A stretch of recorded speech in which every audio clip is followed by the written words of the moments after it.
On verra si le PSG arrive à hausser son niveau de jeu, mais de toute façon, il faut qu'on voit un PSG qu'on n'a pas vu cette année. Certains.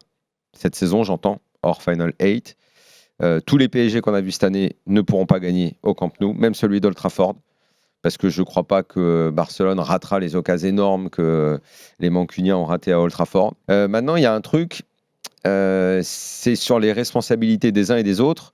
Verratti en 10, parce qu'on va se diriger vers ça, c'est quelque chose qu'on n'a pas vu au haut niveau.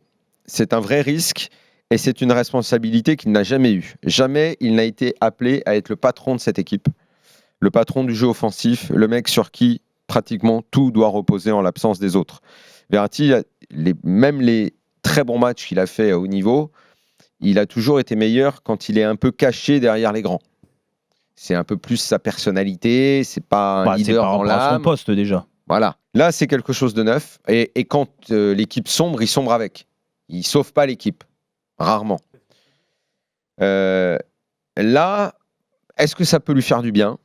Je le souhaite pour lui. Mais c'est quelque chose, c'est un registre où on ne le connaît pas. Je pense, Daniel, il ne faut pas le voir comme un numéro 10. 10 ou pas 10, si Mbappé doit avoir un ballon en profondeur, qui va lui donner ? Lui ou Paredes ? Je pense que de toute façon, après, s'il faut orienter le jeu, c'est qui ? Lui et Paredes ? Je ne sais pas quel sera le troisième milieu de terrain. Il faut que dans tous les cas, cette équipe du PSG, elle se prenne en main beaucoup plus qu'elle le fait dans tous les cas.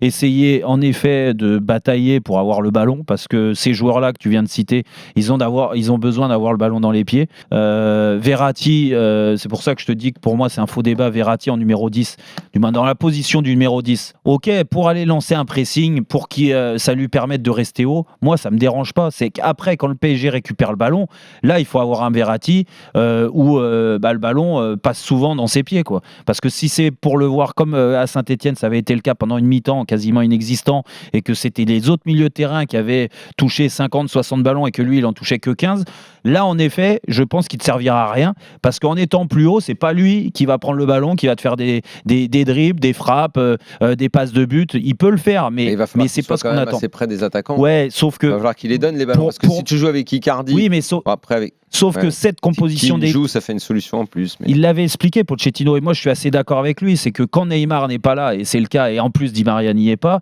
que lui, quand Paris n'a pas le ballon, soit plus haut pour rester haut sur le terrain. Moi, ça me dérange pas, bien au contraire. Moi, c'est pas dérangeant. Le seul truc, c'est que les mecs respectent leur qualité et soient bien focus sur ce que c'est le Barça aujourd'hui et les failles de Barcelone. Moi, Barcelone, ça fait 2 mois que je les regarde vraiment non-stop. J'ai vu tous les matchs de Barcelone.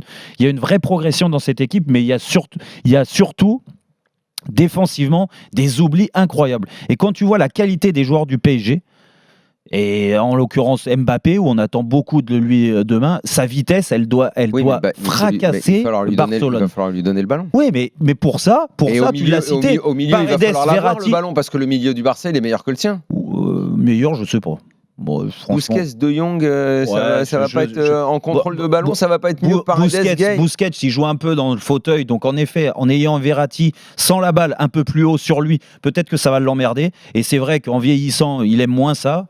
De Jong, en effet, il est très bon parce qu'il vient s'incorporer dans la ligne d'attaque et tout. Il marque des buts. Il est vraiment très intéressant dans le volume. Après, ça dépend qui lui est préféré, du moins quel autre joueur va jouer avec eux au milieu. Ça va être un jeune joueur dans tous les cas. Et le jeune joueur, tu sais très bien que sur ces matchs-là, c'est un peu tout ou rien, quoi. Il peut se faire bouger aussi par de la présence athlétique de Paredes ou de Gay. Demain, ce qu'il va falloir avant tout, c'est de la personnalité. Ouais. Il va falloir être costaud, pas seulement dans les duels, mais dans l'image que tu vas dégager, une image qui est on vient là pour faire un résultat. Exactement. Et quand je te parlais de Verratti, au-delà de son positionnement, c'est dans le rôle de patron, de leader technique que je l'attends demain.